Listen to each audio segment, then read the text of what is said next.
So I basically ignored all of the history stuff happening in the second Suspiria. I was like, I bet there are like some dope parallels. I bet this is like providing some sweet context. I don't care. I don't know if it actually does provide any context. There was a big thing about the writer really wanting, I think maybe the writer and director really wanting it to be set in the time that it was in. Like they wanted the movie to be set in the same time as the first one. Mm-hmm. And they wanted to use what was happening around it to help push forward the story. But I don't know how much it actually has to do with the story itself. Yeah, I basically just zoned out every time I was like, I don't know or care very much. Like, you're like, something's happened. I get it. Berlin, there was a wall, etc. I'm just dumb, I think, is the problem. I'm just dumb. I feel like we just didn't get taught very much about other countries growing up in America. So yeah, that's for sure part of it. I don't know. Maybe if I listened to a podcast about it, I would zone out of that too. I don't know. I just don't have a head for history. What I learned about it was it takes place during the German Autumn, which is the time after the war where I think that there was a lot of discontent with how some Nazis were being treated. Like they were able to go on living their lives and becoming like heads of banks and stuff, just becoming like really big in their careers. Okay, they do mention that in the movie. Oh, good, because I didn't pay attention either to those parts. I just read about them.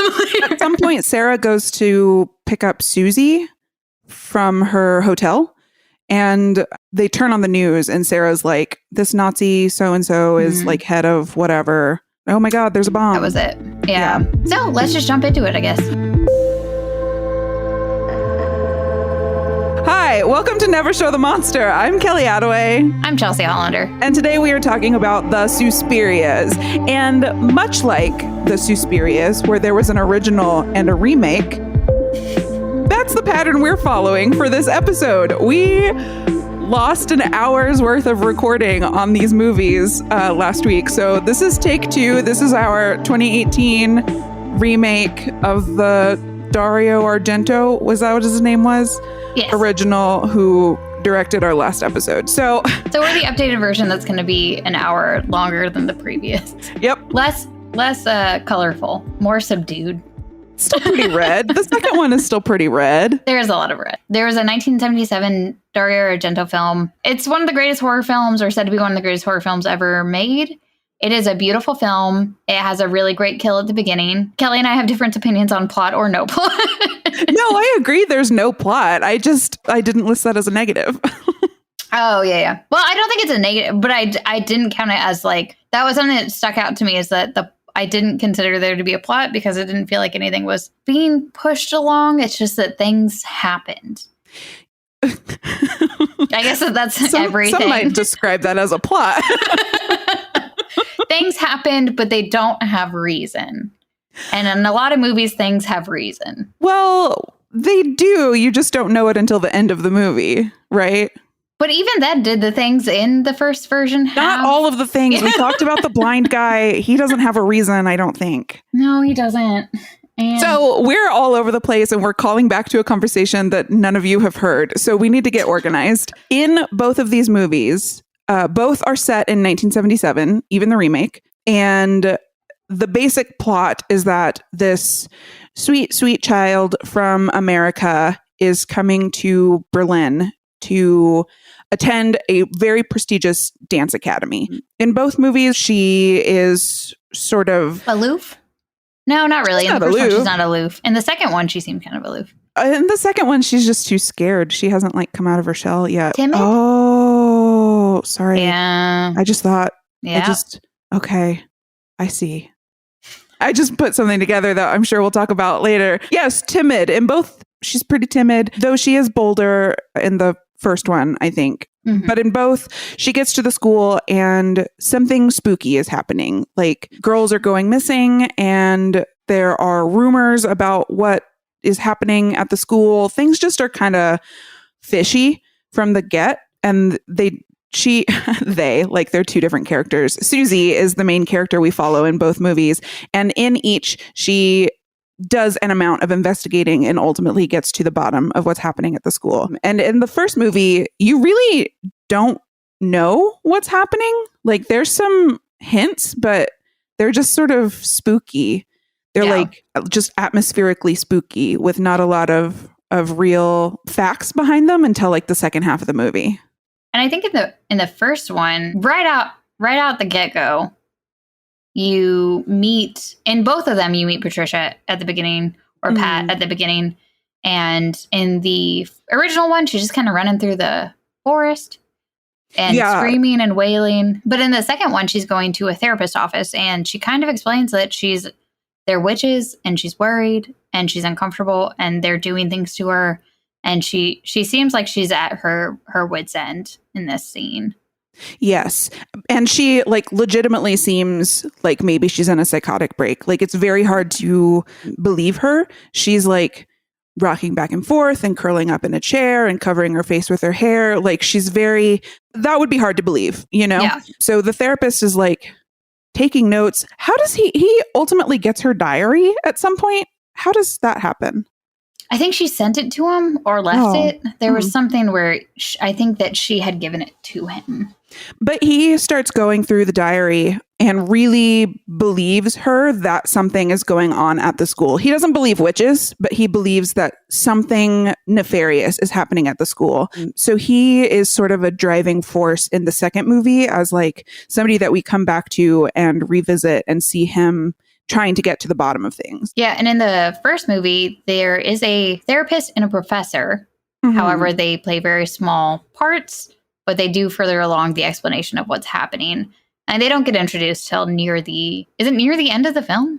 It kind of is. It's like the back third of the movie. So in both movies, the school is run by witches. And I've seen the movie twice, and I still don't really understand why witches are running a dance academy. I mean, we understand the second one. Why? Because that one makes sense. No. Does it? What? Yeah, because the dances are how they perform the rituals. I guess. That's pretty weak, I think. I mean, what's the other option? Form a cult? Yeah, I mean, just do normal witch stuff, you know? How are you going to coax a lot of young women to come do your bidding or put them in trances to do your bidding? Camp? What other situations would this happen in? Yeah, I mean, girls' colleges? It's 1977, so that would make sense. Yeah. What else is there? What do women do together? Spin class? No. Yeah, knitting just show up to knitting circles. Like, I never seem to make any progress on my project. I don't know where the time goes. I guess it would be a good place because you find out in the second one, they're kind of in the first one, you don't really understand what they're doing, but in the second one, you know they're trying to find a vessel. Yes. In the first one, that is like super not clear. Even at the end, I think. I don't think that they meant for it to be. You find out there's an older witch, but she doesn't make sense in the... Right. Well, I just want to give the listener some background on who we're talking about. So in both, there is the directress of the dance academy, and she's this mysterious figure. We know that she like technically runs it, but we never see her. I guess in the second one, she's not really the directress. We don't know. Well, Mother Marcos, we don't see in either until the end. Yes, that's true. Which is what I'm getting at. In the first one, we do see her behind a sheet. Yeah, we see her silhouette. We just hear her wheezing. That's another one. What was the point? I don't know. I'm not in my name. Why are we scared of her? Why would you bring her out into the area? Let me finish explaining who she is. Right. So in both, the like head of the coven is Helena Marcos. She founded the school, and it used to be a school for dance and occult sciences, which like sounds dope as hell. I know I was like, why are these witches running a dance school? But if I could apply, I would. like that sounds rad. The occult sciences at the end of it. The occult sciences, yeah, if they drop that from the title, I'm no longer interested. So she was like persecuted, and they dropped it from the title, and now it's just a dance school, allegedly. And Helena Marcos, she's a witch, and she's like been alive for way longer than she should have. So she's sort of kept secret. We don't talk too much about her. She's just sort of a name that's like referenced. Like in the second Suspiria, they chant her name before they go out to perform their big dance in the red swingy outfits. Mm-hmm. And in both, we ultimately discover that she is like ancient and decrepit. Like, yes, she is a witch and she is living forever, but it is not treating her body well. And so we learn in the remake that we are looking for a vessel. And I think that must be what we were doing in the first one too. We're looking for a vessel to like transfer Helena's spirit into the new body so that she can be like young and nubile or whatever. Yeah. Which makes sense for if you want dancers, because then you're getting people that are supple, physically able. I don't know. They're all graceful and tall and very pretty. So yeah, they're all beautiful. If you're going to choose a host body, I guess I might choose a dancer. Yeah, maybe that's all it was. Maybe Helena Marcos is just like, I think I want to be a dancer. I'm trying to think of what other occupation you would want to have a host body from. Maybe like a health and fitness coach. I was thinking like an ultra marathon runner. Could you get like a famous singer academy? But then that would just be singers. I don't know. Gymnast? Oh, gymnast. Okay. Yeah. I don't know. Now we're just judging people's bodies. Yeah, we are. That's true. Because I was like, man, the dancers would be really tall. And I am very jealous of that. But I was like, I could take over a gymnast body and then I would be like, see everything at the same level. Yeah, like everything would be same level. I would still have to struggle the same amount to get to the top shelf, but I would understand it. Well, okay, but we are thinking about it how it was filmed. One of your fun facts is that the girls were supposed to be like 10 in this movie. That is true, yes. Not late teens, early 20s. But that's in the Argento film. But it's the same characters in the remake, so presumably it would be the same. That is something that I want us to talk about, that they were supposed to be little kids. I'm stealing your fun fact. You tell it. You throw that fun fact out there. Okay. So, like I said, Dario Argento wanted them to be like 10-year-olds, and his dad, who is a producer, his father was a producer. Was like, yeah, okay, if I do the fun fact, I'm just going to do it in questions That's fine, and I'll answer them. He was like, no, this movie is spooky scary. You can't put little children through that. And Dario was like, fine, but I'm not changing a word of the script. So that's why the characters seem so childish and immature in the first one, especially Sarah, I think. And Olga? Oh, yeah. Sarah and Olga. The two of them get into an argument right when Susie joins the dance company. And Olga says something like, I heard that you can't trust people whose names start with S because they work for the devil. And then I thought she said because they were snakes. Oh, because they were snakes. That would make more sense, because then she's like, yeah, she's like hissing. She's hissing at Sarah, and Sarah is sticking her tongue out and going, like, you wouldn't expect that from like a 19-year-old. That's when I felt a big disconnect. But I wonder if also, no offense to Dario, but if that's how he was like, it won't matter. They act the same. I sort of read it as like, how homeschooled kids can be weird?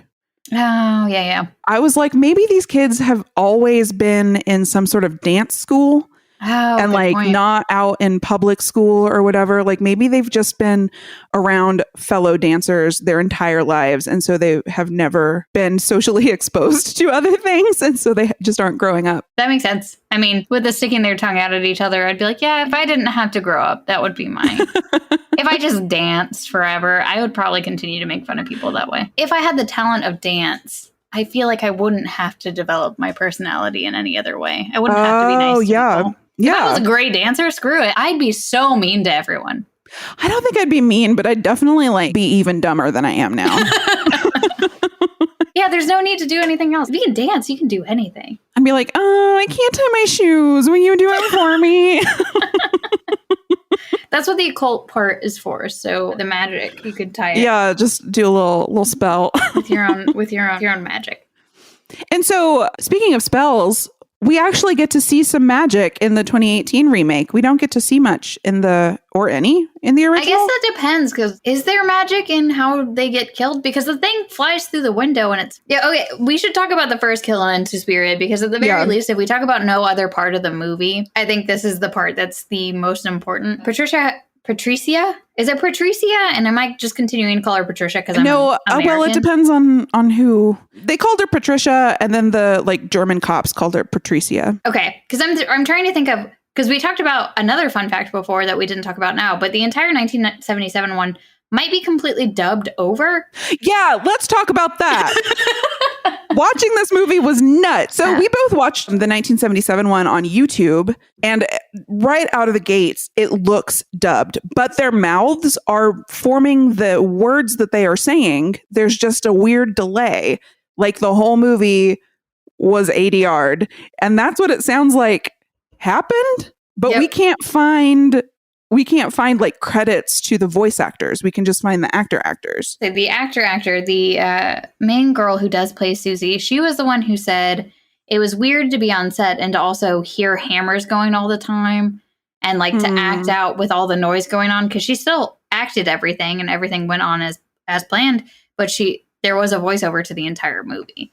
Yeah, because there was all of that construction going on. Yeah. And I would be like, but I have not seen that before, but maybe I have and I just haven't noticed. Maybe it's better these days. Yeah, it was just so abrasively apparent to the point where I did the whole like rewinding thing, trying to sync up the audio track. I was like checking my internet. I was like, is something wrong? I mean, you ultimately get used to it. Like, it's crazy how the brain works. By the end, I wasn't even noticing it anymore. The professor at the end also only spoke German, and he had a hard time, I think, trying to form the words in English. Wait, are you talking about, which professor? 1977. The professor after meeting the therapist. He has a good 1 minute stint in the movie where he explains what witches are and what the witches they're dealing with are. But I did read that he did not know English very well. So whenever they were recording him, he was speaking in German. Or he wasn't speaking in German, but he was like trying to mouth the words. And so Jessica Harper had said, I think it was very hard to understand him when they were acting out that scene because he wasn't necessarily speaking in English. I know that she has the script, so it's not like Susie is in this situation and she's not understanding the professor, but that's such an important scene in that movie. So at some point, Susie finally catches on that like things are nuts at the school, and this is after Sarah goes missing? Is this Sarah's therapist? This is Sarah's therapist. This is Sarah's therapist. So she calls Sarah's therapist and is like, hey, I just want to know, do you know where Sarah is? She left the school suddenly. She didn't say goodbye. That's very surprising. And Susie knows that Sarah was like doing some investigating on the teachers. So she's very suspicious. So she goes to meet this therapist, and the therapist is like, I can't help you. Let me call over my friend, the professor. And this old man professor comes over and just goes on and on and on about witches. Like, he tells her the history of the school. That's where we learned that it used to be a school of dance and occult sciences. Did you notice that he was just very down on witches for not believing in them? He was like, witches suck. Oh, yeah. That's when I think I made the note. I don't have the quote, which I'm going to have to look up later. But the way he described it, it just sounded like he was describing capitalists or capitalism. There was a quote, and it was like, they'll take you for everything you have, and they'll ruin your life. And I was like, oh, okay. Are we just talking about capitalism? Which is funny, because in the second one, that's not their jam. Like in the 2018 remake, the witches are like strong feminists. Like, Susie gets to the school in both movies. Susie gets to the school and is concerned about paying for her room and board at the academy. And in the first one, they're crummy about it. They're like, yeah, it'll be X number of dollars, and we expect payment on the first of the month or whatever. And in the 2018 one, they're like, no, we don't charge for staying here. We believe that women should be like financially solvent. So that was a big difference. Like a polar opposite. Yeah. A lot of the vibes of the film are polar opposite too in that context, because even the dance instructors in the first one, Grimace is is one of the dance instructors. I don't know is that Madame Blanc in that one? No, I think Madame Blanc is the one in like the poofy dresses. One of the dance instructors, we're going to call her Grimace, because she continues to have this like weird smile on her face the entire time, no matter what she's doing or saying. She looks like she's physically in pain. No, all the time, just constantly, which, I mean, if that's what she was trying to get across, then mission accomplished. And with her, there is a, I don't want to say a parallel, a perpendicular between the two between two very similar scenes where Grimace is talking to Susie and Susie's trying to dance. And Susie's like, I do not feel up to this. I am dizzy. I do not feel good. And Grimace is like, no. You must go on. Yeah, I must see what you're doing. But in the polar opposite, in the new film, you see Madame Blanc go up to Susie and just say, oh, you can sit this out. You don't need to jump in. Just whenever you're ready, take your time. This is no rush. Yeah, everybody is more compassionate in the remake. In the 1977 one, like all of the girls are catty toward each other. All of the teachers are cruel. And in the remake, everybody on the surface is very compassionate. But you mentioned that first dance scene in the 1977 movie with Susie showing it's her first day at the dance academy and she is there to like show everybody what she can do. And this was Chelsea loved this scene. It was my favorite scene. Just because of the way that whenever the dance instructor made her continue to dance, the way that she just got through it was the most relatable scene in any movie I've ever experienced. But she's just dancing like she just doesn't, like she just wants to go back to bed. Yeah. She's her like arms are just flailing. She's like, I can't. And then her body is just like, it's like her body is being forced to move and she doesn't want to do it anymore. And she's just going with the motions that have to go.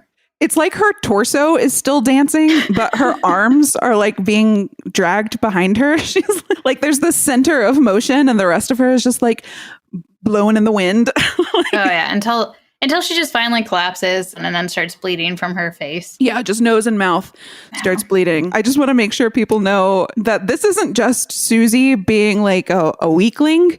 Like something happened to her at the school. On her way to rehearsal, she encounters some creeps in the hallway and they're like shining a light at her. What happens in this scene? Yeah, it's the house person. I don't know if she's a maid, but the housekeeper or chef and the kid. And I don't know who the kid's related to. I don't know what the purpose of the kid is. He's related to Madame Blanc. I think he's just creepy. I think we were just putting a creepo kid in it. He's wearing like 18th century clothing and doesn't like later hosen. Yeah. That's another part where it's like, why is this here? For vibes, man. Maybe the dad was like, you can have one kid.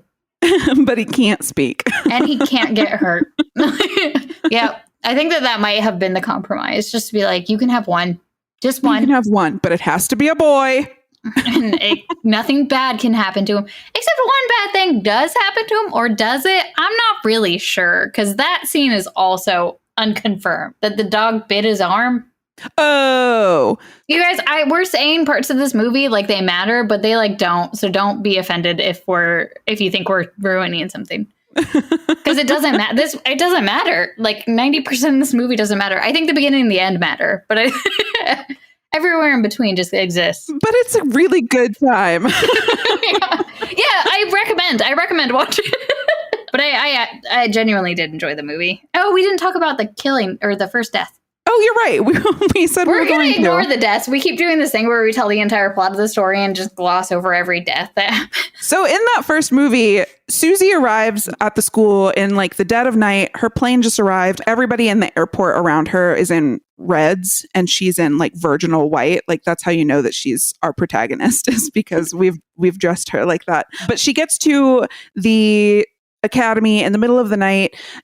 There's a huge storm. She's drenched. She knocks on the door and we see Patricia coming out of the building. She's shouting back in to the school to somebody and we can't make out any of the words. After Patricia leaves, Susie like knocks and she won't be admitted. We later find out that it was Sarah who answered on the intercom and was basically like trying to save Susie. Like, no, you can't come in. So Susie leaves and goes to a friend's house in the city. I don't know who this. Yeah, that's a good point. I don't remember where she went. Yeah. She goes to another woman's house and they seem friendly. I don't think this character like gets a name or anything. Wait, it's not Susie who goes to this friend's house. That's why I was getting confused. It was Patricia. It's Patricia. Sorry. Patricia. It was still a very confusing scene as well. The way it was cut. The beginning of this movie was very hard to follow because like we don't know anybody's names or faces yet. So they're all just like wafy girls. And I was having trouble following. So yes, Patricia leaves the academy, goes to her friend's house in the city and is like clearly shaken up. She's like barely speaking. She won't tell her friend what's been going on. And she is drenched because she just ran through the woods in a rainstorm. So she is like drying off in the bathroom and then something comes in through the window. Well, she first sees something in the window. So then she gets closer and closer to the window. Yeah. Is it because she sees the eyes? There are definitely eyes, but I think she gets close to the window before she sees the eyes. And she jumps back and then she gets close to it again. And then all of a sudden the glass breaks, an arm comes through, and then you see her kind of getting pulled out of the window. No, you see her face getting smashed up against the window. Yeah. Mm-hmm. And then eventually it breaks. But then this is the part where I also got confused, because then is she crawling or is her friend crawling, trying to get back in the apartment? And then, but somehow whatever it is gets her body. Yeah. So I think, well, I don't know, whatever. Monster in this scene is like repeatedly stabbing Patricia. And it's like very slow stabs. Yeah. Did you notice that? Yeah, it was a little, yeah. It was like, we really want you to see this happening. Yeah. So it's like slow, tight shots on her being Unlike Color Me stabbed. Blood Red, which was a very quick, Yeah. all the blood was there immediately. So these are slow, and her friend realizes that something is happening in the bathroom. She leaves and is trying to get help. And so she runs downstairs to the apartment complex. And there we find Patricia falling through the like decorative glass ceiling of the apartment lobby. So she's been stabbed. Now she's falling through glass, and somehow she's now hanging. Like they got a noose around her neck. Yep. So this is a pretty brutal kill. And then we pan over to the friend, who is now lying on the ground with a huge piece of glass, like bisecting her face. So like we start the movie off. I know we're 33 minutes into the podcast, but we start the movie with like a pretty brutal kill. And that's something Argento had talked about before, is that he wanted to set the tone for the movie by making that kill so extreme.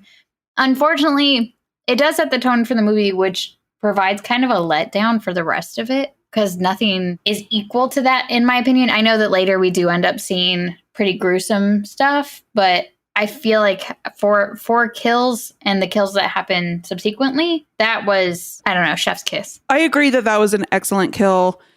I don't feel like it was a letdown for the rest of the movie. Oh, okay. I feel like we established this tone, not even tone. We establish this potential fate for dancers at the academy. And so every time Susie gets a little bit closer to discovering something, you're like, well, then how's she going to die? Like, yeah, I can see that. I just wanted it to be more, the subsequent kills in this movie are less creative. I feel like they're all very straightforward. We'll discuss Sarah's, and then maybe I'll change my opinion. And then we go into the first dance in the 2018 version. Before we get into, yes, let's talk about that. So in the 2018 version, the plot's slightly different. In the 1977 one, Susie's already been accepted to the academy, so she's there. She doesn't have to audition or anything. In the 2018 one, Susie gets there, and she is like this, I guess, Amish. She doesn't cut her hair. Is that an Amish thing? I think that's Amish and Mennonite. Okay. I think that's a lot of different sects. But I remember her talking about the fact that Mennonites left because they were too progressive. You're right. Yes. Okay. So she's Amish and has no formal dance training, but she, will find out later in the movie, has been obsessed with this dance academy since she was little. She was always renting recordings of their dances from the library. Well, she went to go see them dance. She did go see them, but like three or four times. Oh, maybe that's what she meant. She said at the library. Maybe it was being performed at the library, and I just assumed that maybe she rented watching it and watched it at the library. Maybe. I don't know. Whatever. This is not an important detail. 1977. How are they watching that? No, she must have watched it because she knows the dance. She didn't learn that from watching them perform it. She had to have watched that over and over. But did they have easily accessible tapes at the library? Man, I do not know history. Do they know? Did they goof that one up? Have we figured out a flaw in everything? Library movies, when did they happen? How long? The first VHS machine was 1976. There's no way they had it, because that would have been so expensive. Yeah. What else is it? What did they show movies on before that? 8 tracks? I'm just kidding, guys.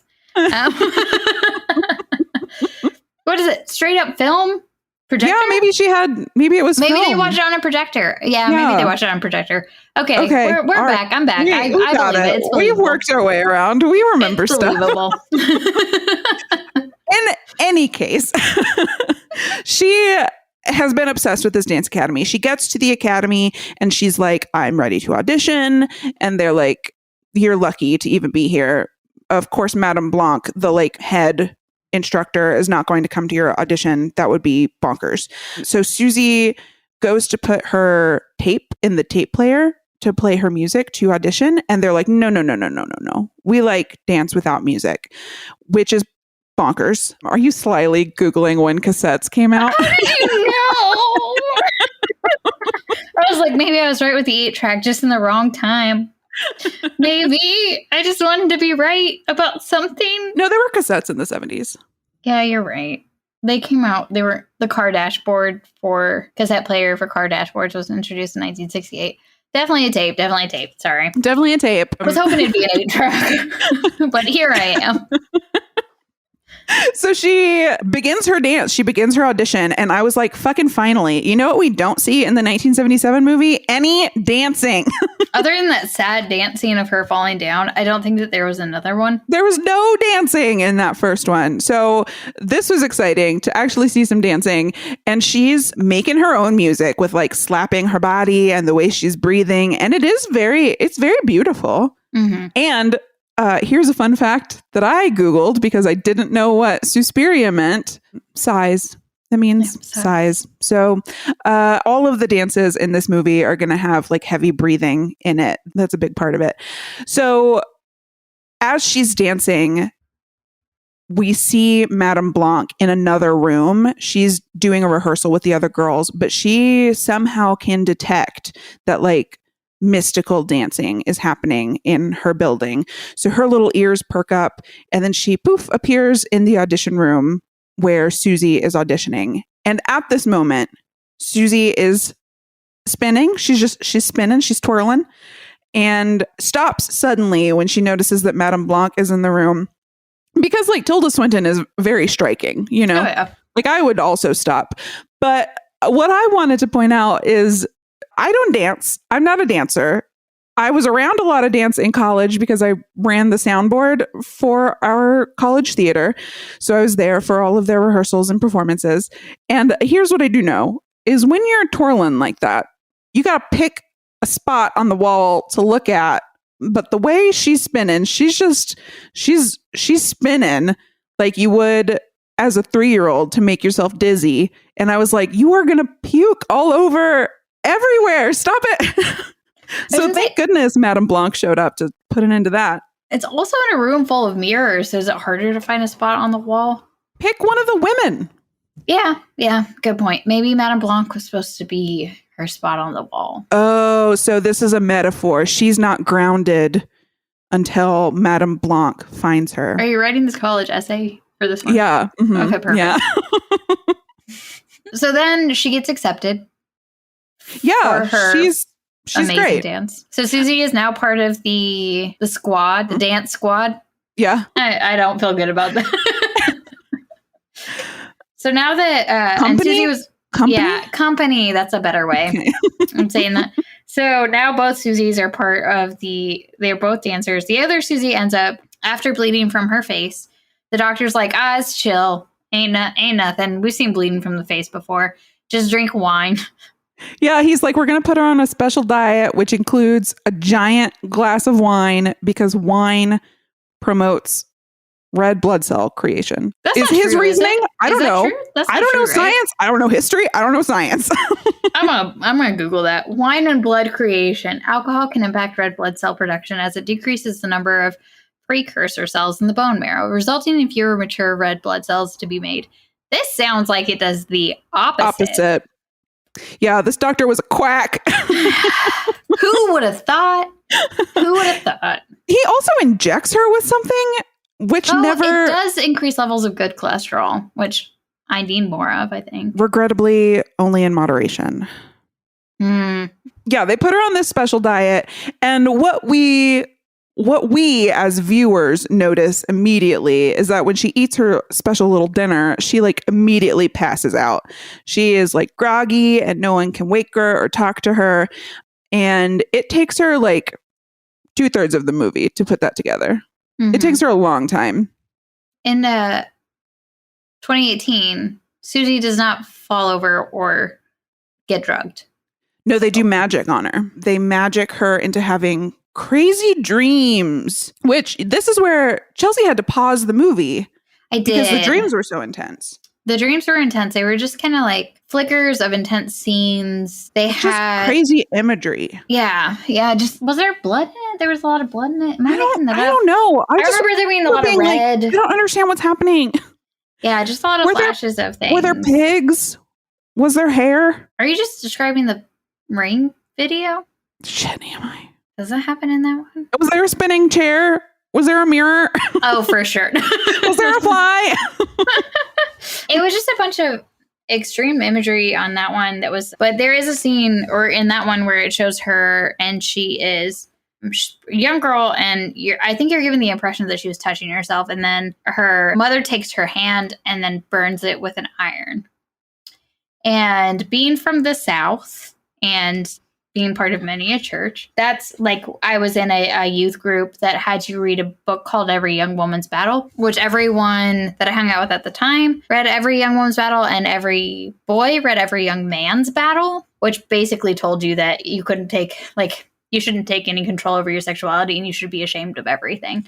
So everyone I hung out with at that time was very repressed and very upset at the time, I think. So, Kelly, be happy that you didn't go to all those. You went to one or two, I did go to one. I went to one, and I wanted to talk about it. I went to one with you guys. What did we talk about? I can't even remember. So it was the one where they made us like hug each other from the back so that our boobs were against another girl's back. It was while we were reading the book then. I guess it must have been. I just ended up there because like my parents couldn't pick me up from school and our friend Kate was going to take me home. But she was like, I got to go to this thing. And I was like, I guess I'll go to the thing. And they like made us hug each other to feel what it is like for men to hug women. And the point was like, never hug a boy full chest to chest, always do side hugs.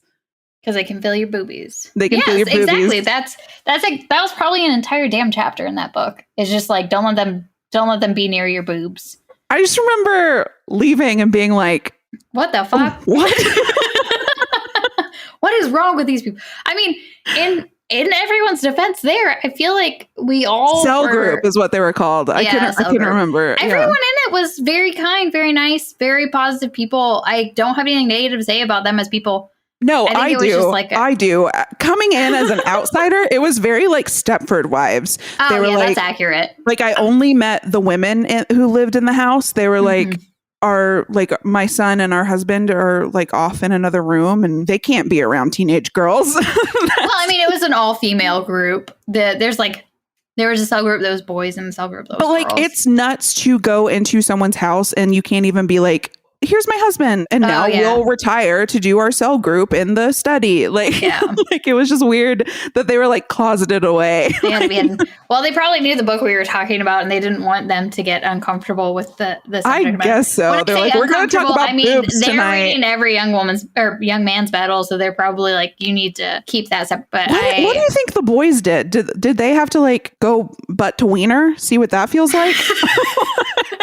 Did they have to do backwards hugs? I don't think they did. Well, I think that and I could be wrong. So if anybody who is in the male cell group listens to our podcast and wants to reach out to me to talk about Every Young Man's Battle. Yeah, right in. noshowmonster@gmail.com or noshowmonster on Twitter. I think that the male book had different... Just like, I mean, it's a huge conversation in today's society, just like how men have different standards than women. Because I even think the men's was like, you can still do stuff. But the women's was like, don't do anything. Wait, so are the men supposed to goad us into it? I don't know. It was pretty bad. I just remember being like, oh, okay. I don't know. It gives you just so much shame as a young person with hormones that exist. And you're just like, oh, okay, I feel bad for feeling anything at all. It's very difficult. So whenever I saw those flashes, that's why I had to pause it. Because I was like, oh, I'm getting flashbacks of feeling just a bunch of shame from my childhood. Shit. Yeah. So sorry. Yeah. This sucks. A dark section of this episode. I was so confused by the flashes of that dream. I didn't get that at all. I remember the mom finding her in the closet and taking the iron to her hand, but I just assumed that like she had gone to the library and rented a VHS tape and now she was being punished. I didn't get any of that. So I was just like, what the fuck is happening? Like I was just confused the whole time. But I do want to say later in the movie, as Susie is dancing, she's like very sexual about it. Oh, yeah. And I was like, if she would just masturbate, this whole movie could end. Like, we would just be done. So, but I guess she's... Is that repressed? I guess she does that. I guess she does that. It's the repression. That's all X amount of years, however old she was, 18, 19, 17. Just all repressed for that entire time. So pretty early in the movie, we see a scene with all of the witches together. And I guess we don't see it, but we hear it. We hear them voting on who should be the next leader of their coven. Do we want to keep Helena Marcos or do we want to switch to Madame Blanc? And so we're just hearing women witches voting on who they want to lead their coven. And it's close between It comes Blanc down to one vote, right? One or three. I think it might have been three, but it was very close. And ultimately they choose to go with Marcos, but Blanc was a very close second. So I just wanted to make sure that we established that. So quick question. You are introduced also to this other, one of the witches who is like, I don't want to say kind of the mousy one. Yeah. The mousy one. She's in my notes as the mousy one. The mousy one. She's got glasses. She's got a cute little bowl cut. She's like scurrying around. She's... Oh, what? I don't know. Why? I don't know. Okay. I don't know. I guess we can kind of get to that because there's not really anything in between that would lead me to understand let's just talk about her. So throughout the movie, we see this little mousy witch just peeking into rehearsals, or like she's up on the next floor and she's like looking down. Yeah. She does seem conflicted somehow. And so we see her at these coven dinners and she's never really contributing. She's quiet. She doesn't really talk. I don't think she has a single line in the movie. I don't think so. She does say she votes. Oh, she must vote. Yeah. So that's the only part that I remember of her. Did we see who she voted for? Do you think she's the one who abstained? She is the one who abstained. Okay. So toward the end of the movie, we see another dinner with the witches and they're just like chatting. I don't even remember if there was like a point to their conversation. And Mousy One is sitting off to the side. She's not properly at the dining table where everybody else is. She's like against the wall and she slowly gets up, goes to the table, grabs a knife and jams it into her jugular. I was like, what the fuck? Like, what is that character? I think she just understood what was happening and nobody else did. No, I think that they all understood, but I think that she felt guilt about it. I think that she's like, what we're doing is evil. I think that she did, but I think that she could she could also see the future, but she could feel what was in the dance academy. She's uncomfortable about something. She stabs herself in the neck. Something earlier on, was this after the incident that happened with Olga? Is that what began her distress? Because she also understands everything else that's happening behind the scenes in those little catacombs we got going on, which we'll talk about later. But there is a scene where it's Susie and it's basically her first dance practice. And this is where Madame Blanc was like, Susie, just chill. You don't have to do anything. You can come in when you want to. And then the girl who's about to dance. Oh, no, Olga, who's another character who we did meet in the first one. You know, she's the one with the snakes. But Olga in this one, she doesn't seem very mean. She hasn't done anything mean in this one. No, she seems perfectly friendly. And she's the lead dancer in the dance they are rehearsing. Exactly. She's the lead. And then she ends up trying to dance the lead during that time while Susie's watching as well. And then she ends up failing as the lead. Because Blanc is like, no, like, do it different. And Olga erupts. She's like, this is bullshit. Yep.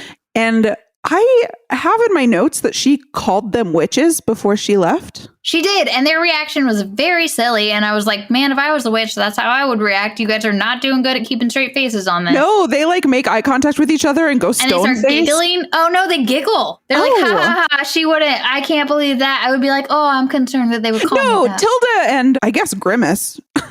And the woman running the tape player. Just make eye contact. I remember there being giggling and they were like, like trying to brush it off. And I was like, I want to brush that off.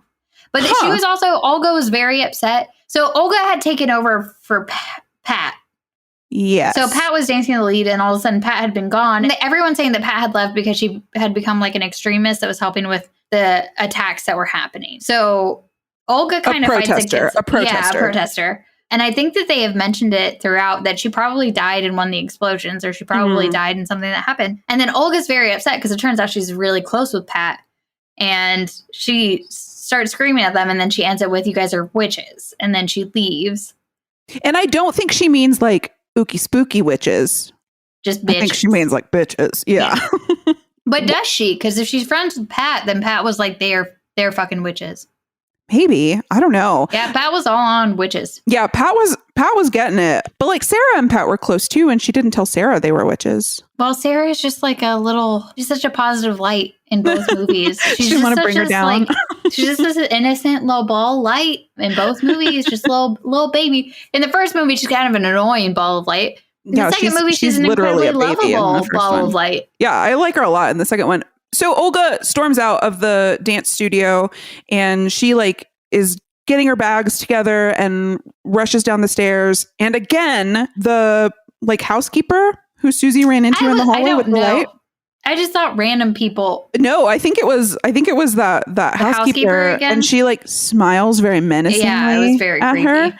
And so Olga's trying to leave the building and she can't get out. So she ends up going further into the building. And at the same time, we go back to the rehearsal that was just disrupted by Olga's departure.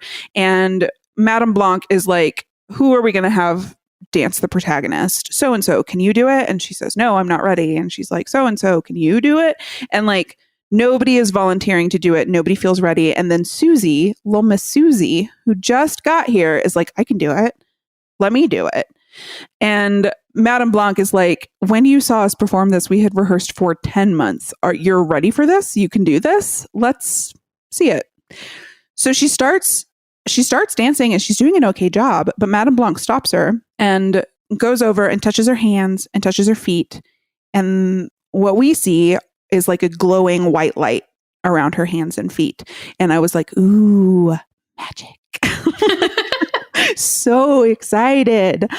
And so Susie continues on performing the dance and she's doing a great job. Everybody is stunned, especially Madame Blanc. And before this, Olga, whenever she was walking down, she started getting like tears in her eyes. Like, yeah, she's like crying. But there was something weird where she couldn't stop them. She couldn't stop. Yeah. I don't know. And it was like getting pepper sprayed or something. And like it looked like she had pain. Like it was Vaseline.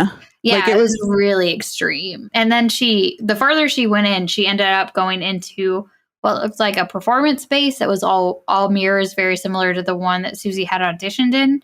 Mm-hmm. And the door shuts and locks behind her.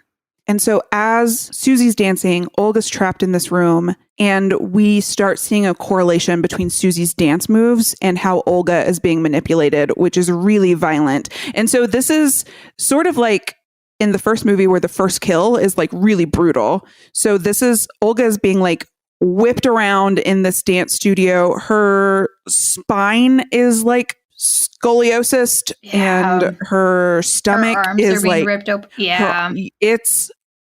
It's pretty brutal. Yeah. And a long time. It goes on for a long time. It is a cool scene. Like I liked the way they choreographed the dance moves corresponding to the beating. But she ends up on the floor mangled and Susie collapses as though she could feel something.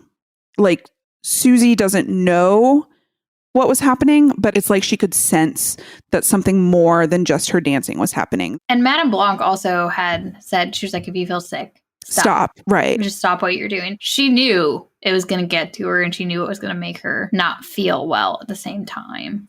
And I think that because Susie is so stubborn, she like pushed through that for a long time, which is not great for Olga.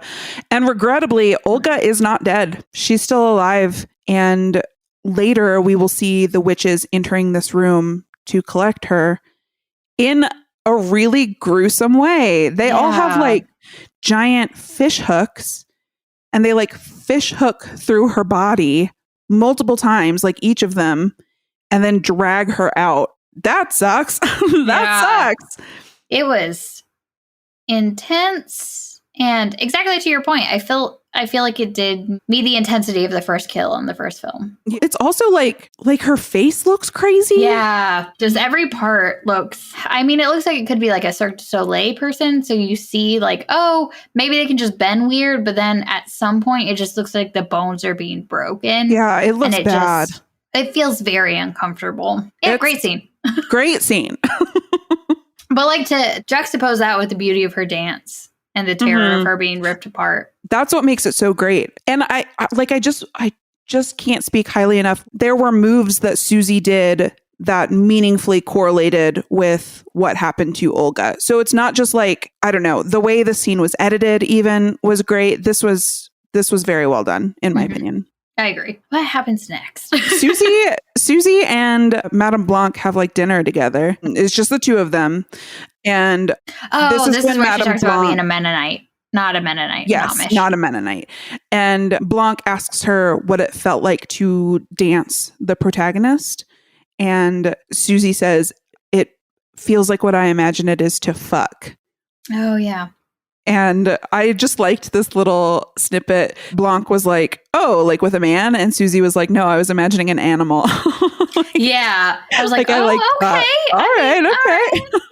So they talk about it and agree that Susie can dance the protagonist. Like that's the role that she'll fill. And so Susie goes back to her room. She's neighbors with Sarah. And in one of the movies, Sarah tells her to just knock on the wall, on the adjoining wall, if she needs anything, and she'll come right over. Do you remember which movie that was? I think it's the new one. So Sarah comes over and Susie tells her, oh, I'm going to dance the protagonist. And Sarah is like not super happy about it, which... Is it because she's been talking to the therapist? But at this point, she hasn't. At this point, Sarah doesn't know anything. So Does she feel discomfort? I thought she understood something, so she started to feel uncomfortable about anything happening. Not yet. Sarah's still bright-eyed, bushy-tailed. When did she meet up with the therapist? But it's like later. It's after Susie's been accepted into the group. Because she gets super curious about Pat and what happened with Pat, and then she sneaks in to try to find her records. That's coming up. So it might be right after that she meets with the therapist. To be like, I can't find anything on her. I think something wonky's going on. Yes, that's coming up. There are two things I want to talk about before that, though. So when Susie and Sarah are talking about this, and Susie is telling Sarah that she's going to dance the protagonist, they're like under the same blanket and holding hands. And I was like, is this just how girls sat in the 70s? Like, just so adorably. I can't remember ever sitting with a friend under and a blanket. Holding their hand. I guess I remember like snuggling with friends in college, but like just talking, like that was nap time, like that's different. I don't know. I just was like, oh, they sure are. They're holding both hands, like both double handhold. They're just trying to really get that energy. Well, this movie is written by a man, so it could just be one of those things where a guy's like, yeah, women do this, right? Like, yeah. Like they did a pillow fight right after. They did a pillow fight. Yeah. Like, they took off their top. I don't know if that's accurate to how women really interact with each other. This but man just doesn't know. You're feeling it. This boy just doesn't know. And then something we hadn't discussed is that Patricia's therapist has been curious about what's going on at the school. So he went to the police to report Patricia missing. And at this point, the police come to the school and a woman answers the door and they're like, can we speak to Helena Marcos? Or maybe they just say whoever's in charge. No, they said Marcos, and then they said Madame Blanc, and then the woman is like, yeah, I'm Blanc. She is not. She is not. But at that point, I was like, fuck, if I got their names wrong. Okay, good. I'm glad that I wasn't the other one. I was like, oh, I guess that's Madame Blanc. Oh, I was like, why? I haven't seen this. I was like, what role is Tilda Swinton then? I guess she was more important than that. I don't know what I'm watching. So she like brings the police in, and we eventually see all of the witches like giggling around the police officers who are like in a trance, and they've got their big old fish hooks. Well, we see them because Susie. You're right. Them. Let's talk about that first. So the police come in and then Sarah and Susie go into the administrative office of the school. And they are looking for Pat's file. Sarah specifically is looking for Pat's file. Just to see where she's moved on to see if there's somebody she can contact to make sure That she's okay. But she's okay. Good And friend. Sarah sort of sneaks off. She hears laughter through a door. And so she goes off to follow the laughter, and Sarah stays. She's like looking for Olga's file. That's not there. She's still digging. And what Susie sees is the witches giggling with the entranced police officers, and they've got their big fish hooks approaching the police officer's wiener. I don't think that they do anything with the wiener. I don't ultimately. think they do. I think that they're just laughing at it, which I guess is very emasculating. But he's in a trance. He doesn't remember this. Yeah. But to that point, I'm also trying to understand, if you were writing a college essay, what would you say that this scene means? Because I would feel like they're trying to emasculate him, because they talk about constantly being like, oh, we're women that you don't take seriously. But is that what men think women would do? Because I feel like I wouldn't do that. Well, you're also not an ancient witch. Oh, shit, you're right. Or am I? Or are you? Yeah, if I were writing a college essay, I would be more focused on the fact that, you see how I'm dodging it? Yeah. I would be more focused on the fact that Susie doesn't tell Sarah what she saw. Susie, in fact, giggles and comes back into the room with Sarah. That's the part where I was like, what the fuck? What the fuck, Susie? Why are you chill with that, Susie? Why are you not like, do you see what the fuck is going on in here? Do you think that was the first ding dong Susie has ever seen? The first. Oh, no. I thought you were going to say that was the first instance where you kind of know what the future might be. No, I don't think we know what the future is. I don't know if that's her first ding dong. That might be her first ding dong. Maybe. That would explain the giggling. That's depressing. I think. Yeah. That's a rough introduction. It's a pretty funny introduction, though. Like, I don't condone what the witches are doing. But you're right. It's a lighthearted introduction. If you're going to be introduced to a wiener at any time, I guess you want it to be lighthearted. And I guess that these are a handful of women that she trusts. Yeah. And at this point, she doesn't know they're witches, you know? Yeah. So, that's like, a good point. Maybe this is consensual. Maybe she just walked into somebody's weird kink. And she was like, yeah, this makes sense. She's like, oh, is this what sex is? I guess that's fine. We talked about it earlier. If you've been in like a Amish community where you're just like, oh, yeah, this is how it happens. Yeah. Yeah. Yeah. Yeah. Makes sense. Okay. This I checks guess out. she just doesn't know. And she comes out and she's like, I bet she fish hooks dicks all the time. So. I'm not going to say anything. I don't want to seem like I don't know about fish hooking dicks. She's fish hooked easily 10, 20 dicks. We just lost any male listeners. We're sorry. I mean, we agree that this is not what we would do unless they wanted it. No, I think even if they wanted it, I don't know that I would be super comfortable. You would think twice about it. It depends. Can we use like a rubber fish hook? Like, I don't want to. They don't necessarily actually hook it. I don't think they hook it, but like, I'm clumsy, you know? Oh, like, I don't want to accidentally fish hook a wiener.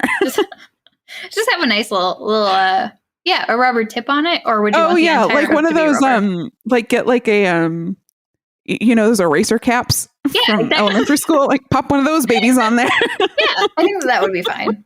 I think that everyone could join in that fun. No one. I'll like spray paint it to match the hook. I'll keep the illusion alive. You could even cut it to still be kind of pointy, but it would be soft. Yeah, so soft. So then we see a dinner with the witches. And I know we're focusing on the remake, but when Chelsea said there wasn't a lot of plot in the first one, she meant it. Like, we're hitting the plot points of the second one, and we'll call back the 1977 version when it's applicable. Okay, at some point, just want to mention. So there is a blind pianist, and he gets eaten in by the 1977 version. Yeah, he gets eaten by his dog. Thank you for specifying that. But I think that's where we are in the plot, and I just wanted to cover that really quick. He gets eaten by a dog. We don't understand why. The dog may have bit the child. We don't understand why the child's there. Yeah, there's just this creepy child who allegedly was bitten by the blind man's dog, service dog. And then later, blind man is at Oktoberfest. Yeah, I was wondering that. It seemed so nice. And I was like, is he drinking away his sorrows? He's just they out are with in Germany. Is that every night? If there are any German listeners, is that every night? We got a couple people that listen over there. So. Oh, yeah. Yeah, if anybody wants to let us know, does that happen? noshowmonster@gmail.com or at noshowmonster on Twitter. You'll get free stickers if you write it. So one thing I do want to talk about in that scene where Blindo gets I should not have said that. Yeah, that's visually impaired. Visually impaired. Yeah, you guys have followed us on this journey, and you know that we're learning, and we'll get there. I said Blindo like I say Blondo or Fortho. I said what is Fortho? Should I be at work? Like, do you remember how there used to be a Fortho in Destiny's Child? Oh, that's Fortho. Pretty offensive. Fortho? So this man who cannot see is attacked by his dog, but it's after. So do you remember we were talking about the scene where the directress is behind a curtain and we can hear her snoring, wheeze snoring? How important is that to us discussing? I'm still trying to figure out what parts to even bring up of the 1977 movie because of how unnecessary it is. So I want to bring up this part because there is a scene where something comes out to watch them. Like the girls have all been rallied into a common area of the school because there were maggots falling from the ceiling. And they said that it was from spoiled meat? They said spoiled food, but was it spoiled body parts? I was wondering because I was like, first of all, why would you store meat at room temperature in the attic? Yeah, I don't know. Can you do that? Is that like sausages? Is it like processed meat? Does it depend on how processed it is? Yeah, maybe like bologna can be at room temperature. Can it? Spam can. Yeah, as long as it's in a can. Well, yeah. Canned chicken can too, but that wasn't in a can. It was just straight up meat. I don't know. Maybe this was like the correlation between the two scenes, like the guy's dick and the meat box. Just two meats in your face. two meats. Both movies have a meat scene. One is grosser than the other, and it's not the hook wiener. Yeah, it's really not. Having maggots fall on you from a ceiling, that is pretty terrifying. Yeah, that's gross. So the gals, the dancers are all corralled into a common space to sleep for the night. And for some reason, they've put up sheets to separate the teachers. The teachers on the other side of the sheet. Red lights. Red lights. No, I get that because... What? No, let me explain. I'm excited to listen. Okay, so they're a dance company, right? In theater, your running lights backstage are commonly red. Oh, okay. Because they're bright enough for like the stage director or stage manager to like see their notes, but not so bright that it like permeates onto the stage. Also, people just look pretty in red light. I was gonna say there was a hotel I went to stay at and they had rooms that were monochromatic. So everything in the room was one color. Oh. And I chose a green room. Mm-hmm. And then they were like, we've upgraded you to a red room. And I was like, you can fucking take that back. Yeah. And they were like, we already gave away your room. And I said, okay, I need a place to sleep tonight. I guess I'm taking the red room. How scary was it? I didn't feel as serene as I wanted to be. So I just spent most of the time on the rooftop bar. Yeah, red is like jarring. Red is a jarring color. It didn't calm me the way I wanted it to. I wanted it to be a peaceful time. Like I got it for like specifically a vacation. And that hotel was like 80% of the vacation. That sucks. I was very bummed. That's a bummer. Yeah. Anyway. So teachers are segregated. Yeah. And we just see their silhouettes and we see somebody laying on a cot and like wheeze snoring. And that's the directress. And Sarah knows that's the directress because she's heard her sleeping before. She did say that. I don't remember why she had heard her.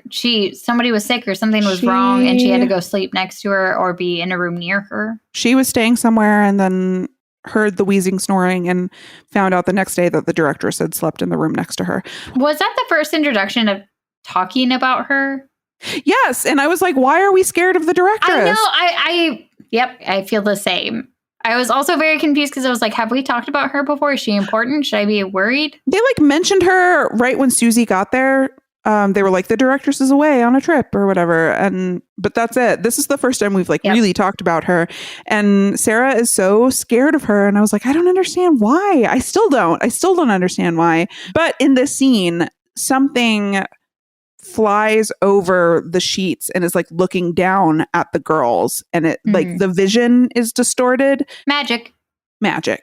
I mean, I think it was a bat. I think it was a bat. With the eyes of the witch? Yeah, I think that the witches are like possessing a bat. And here's why. So the reason I brought this up is because we were talking about the blind man's dog eating him. We also see through the same weird flying vision. But that was like scene. a gargoyle, like an eagle gargoyle. I don't think that we saw what it was. He definitely looked up at a gargoyle. And then it was gone when he looked back up. Oh, I missed that. Yeah, it was like a Gryffindor? Nope, that's not right. That's a griffin is a thing. Yeah, it's like a griffin. It's like a half something. It's just like a weird bird. Because you wouldn't put a normal bird at the top of a thing, would you? Would you put a normal bird as a statue? Yeah, you might. I really put a mythical bird as a statue. No, people put like owl statues on stuff all the time to scare away other birds. I like owls. I was going to say, stupid, but no, I like birds. Or I like owls. I don't know. Regardless, we see something like fly visioning. Those two things are connected in my mind. Yeah. And then later, when Susie becomes suspicious of the meals that the doctor has prescribed to her, and we're still talking about the 1977 version, she goes into the bathroom at some point, or maybe I'm conflating scenes, but she goes into the bathroom to pour the wine out, but a bat like flies out and attacks her, and she like murders a bat under a towel. Oh, okay. I was watching, and then she just leaves it. I know. Okay, I was completely forgetting that scene until you said that, and I remember being like, why? What? Yeah, I think bats are like the eyes of the witches. So, but then at that point, you don't know it's witches. No, you don't. No, because at that one, I was like, oh, whatever that was is the same supernatural force. Yeah, something just spooky is happening. She just knows something is up. And is she the only one there at that time? Oh, when everybody leaves, they all have tickets to. Yeah, maybe. I can't remember. There is something else I wanted to talk about. Sarah comes into Susie's room and is like trying to rouse Susie, but Susie just drank her wine. So her doctor's meal. Yeah, so she's like totally out of it. And she's like, oh, I can't. I can't a lot of wake up. The hand on the forehead. Yeah. Oh, poor me. And Sarah asks her if she knows anything about witches, and then says that the teachers all leave at 9:30 every night, so she wants to go exploring the building. But Susie says, no, I don't think they're leaving. Their footsteps are going in the wrong direction. Like the front door is to the left and their footsteps are going to the right. Sarah gets it into her mind to start counting the footsteps that the teachers are taking so that she can follow their path sometime. Which, good job on her. That also happens in the 2018 version. It does, but it's like Sarah doesn't do it. Susie does it on her own. Yeah. And it's such a small scene, but I liked that they still included Hello, everyone. This is Kelly. You will be stunned to learn that we had to split this recording into 2 episodes. We just had too many thoughts and feelings on the Suspirias. Please join us next week to finish our discussion on these movies. And this is just a quick reminder that our release schedule has changed from Saturdays to Tuesdays. So if you're super jonesing for another episode, in the meantime, please follow us on Twitter at noshowmonster and write into us at noshowmonster@gmail.com. And remember, if you send us your address, we will send you free stickers of our show art. So we will talk to you next week. And until then, happy spookies.